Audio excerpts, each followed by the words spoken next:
اگر آپ مضبوط اور باروب لوگوں کی 7 عادات جاننا چاہتے ہیں تو یہ ویڈیو اینڈ تک ضرور دیکھیے گا۔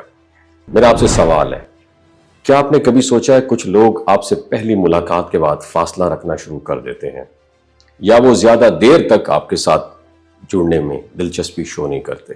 ہو سکتا ہے یہ کسی خامی کی نشانی نہ ہو، بلکہ اس بات کا ثبوت ہو کہ آپ کی شخصیت عام لوگوں سے کہیں مختلف اور مضبوط ہے۔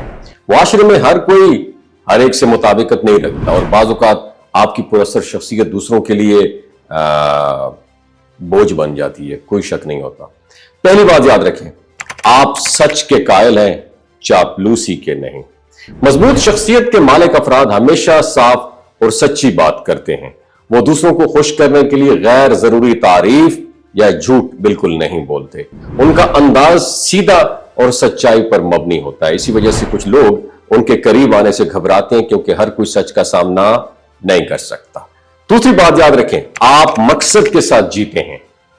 ایسے لوگ جو جانتے ہیں کہ انہیں زندگی میں کیا حاصل کرنا ہے۔ اکثر دوسروں سے مختلف نظر آتے ہیں یہ لوگ۔ وہ وقت ضائع نہیں کرتے، ہر کام سوچ سمجھ کر کرتے ہیں اور اپنی زندگی کو مقصد کے ساتھ جیتے ہیں۔ ان کا فوکسڈ بیہیویئر دوسروں کو پریشان کر دیتا ہے، جو ابہام میں جیتے ہیں لوگ۔ تیسری بات یاد رکھیں، فضول بحث و گفتگو سے یہ لوگ پرہیز کرتے ہیں۔ ایسی شخصیات غیر ضروری بحث یا بے معنی گفتگو سے دور رہتے ہیں۔ وہ دلائل، منطق یا انفارمیشن کے بغیر کی گئی باتوں کو برداشت نہیں کر پاتے۔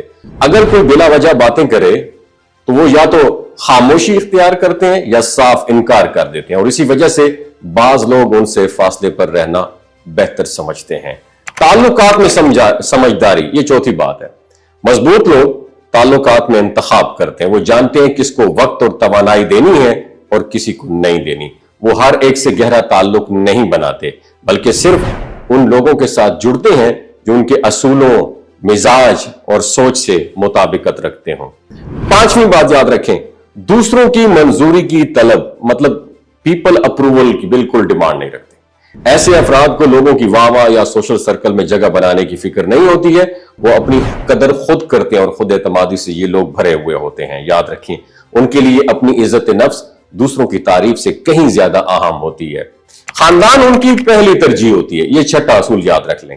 یہ لوگ گھر کے ماحول کو پرسکون اور مضبوط رکھنے پر زور دیتے ہیں۔ وہ جانتے ہیں اگر گھر میں سکون ہو تو باہر کی زندگی میں بھی کامیابی ممکن ہے۔ ان کے لیے دوستیاں یا سوشل سرکل خاندان کو ریپلیس نہیں کر سکتا۔ نئے چیلنجز کو یہ لوگ خوش آمدید کہتے ہیں۔ یہ 7واں اصول ہے، یاد رکھیں۔ جب کوئی انہیں کسی نئے موقع یا چیلنج کا سامنا ہوتا ہے تو وہ پیچھے ہٹنے کی بجائے اس سے قبول کرتے ہیں۔ ان کے نزدیک ہر نئی آزمائش ایک موقع ہے سیکھنے، بڑھنے اور اپنی شخصیت نکھارنے کا۔ آپ کی کیا رائے ہے؟ کوئی اور اگر پوائنٹ آپ کے ذہن میں ہے، نیچے کمنٹ سیکشن میں ضرور بتائیے گا۔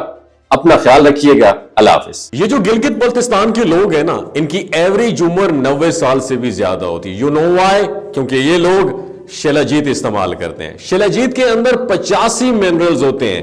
اگر آپ چیزوں کو جلدی بھول جاتے ہیں، مردانہ کمزوری محسوس کرتے ہیں، اولاد جیسی نعمت سے محروم ہیں، آپ کے سپرم کاؤنٹ کم ہیں، ٹیسٹوسٹیرون ہارمون امبیلنس ہیں، آپ سدا بہار جوان نظر آنا چاہتے ہیں، خون کی کمی کو دور کرنا چاہتے ہیں، ہڈیوں جوڑوں کے دردوں سے نجات حاصل کرنا چاہتے ہیں، موٹاپا کم کرنا چاہتے ہیں، تو ڈاکٹر اسد محمود کی پیور اینڈ نیچرل شلاجیت ضرور استعمال کریں۔ ایک بات آپ نے دماغ کی کھڑکیوں کو کھول کے سننی ہے اور یاد رکھنی ہے، ہمیشہ آرگینک اور قدرتی چیزوں کا استعمال کریں۔ کیمیکل والے فوڈ سپلیمنٹ خدا رہا آپ نے استعمال نہیں کرنے۔ اگر آپ شلاجیت کو آرڈر کرنا چاہتے ہیں تو نیچے دیے گئے واٹس ایپ نمبر پر رابطہ کریں۔ 3 باتوں کا خیال رکھنا ہے: حاملہ خواتین، ہائی بلڈ پریشر میں مبتلا افراد، اور 15 سے 20 سال نوجوان نسل جو غیر شادی شدہ ہے، سیکشول پاور کو بوسٹ کرنے کے لیے استعمال کر رہی ہے، تو ڈاکٹر کی ایڈوائز کے بغیر خدا رہا استعمال نہ کریں۔ باقی سارے لوگ بے دڑک گرمیوں اور سردیوں میں استعمال کر سکتے ہیں۔ ڈاکٹر اسد محمود کی لوگو والی، ڈاکٹر اسد محمود کی پیور اینڈ نیچرل شلاجیت ضرور استعمال کریں۔ اپنا بہت خیال رکھیے گا۔ اللہ حافظ۔